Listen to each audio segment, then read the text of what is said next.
Welcome to State of the Laundry Industry with Laundromat, Episode 28, How to Buy a Laundromat, Do Your Own Due Diligence. I got some feedback on the last episode about what can you do to not get conned.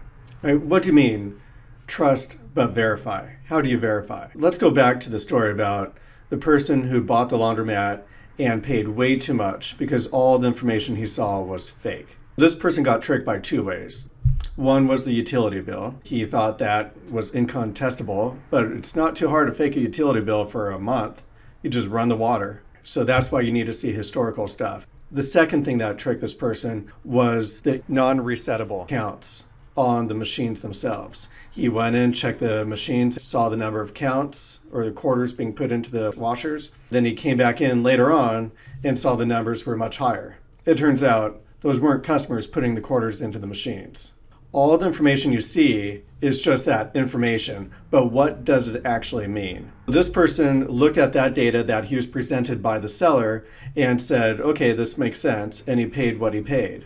This exact same laundromat, a more experienced laundry owner who already was a laundry owner, went by there during supposedly busy times and saw the place was dead. He would always drive by, take counts and see how many people were coming in or were in the laundromat at any given time. And he just saw, just by his own eyes, that it just wasn't working. He also stayed inside the parking lot and just watched for like an hour or two during different times and saw that it just wasn't making sense. That there's no way the numbers that the sellers were presenting matched reality. You could also tell on the wash and fold. We know that the average order size is about 20 pounds in the store. You could do counts. How much wash and fold do they have stored at any given time? If they're doing sizable wash and fold, there should be something. There's no replacement for doing your own due diligence. So you receive the information from the owner. The longer that information goes back and is substantiated and is harder to fake, the more legitimate, the more credibility it has. But you can't just rely on that. When you're looking at data, you need to always ask yourself, can this be faked? And how hard would it be to fake?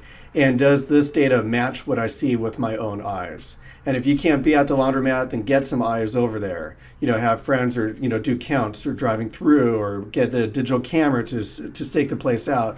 But you need to make sure that the numbers that you are given match reality. One of the nice parts with curbside laundry software is we've been able to help out a whole bunch of different sellers and buyers. So we've even had, with the seller's permission, the buyers call in and say, hey, how do I verify this information? And we've been able to do a walkthrough and just show them there's no way this information could be fake. Everything is time-stamped, and it would have to be a long game of years and years in the making. There's just no way I could feasibly see somebody faking their information with curbside laundries. So that goes two ways. If you want to fake the information, don't get curbside laundry software. But if you want to validate what you're doing, and hopefully you're doing very, very well, that's where having software that has a tracking system that benefits you. So when it comes time to sell, you're able to get top dollar because you can verify the information.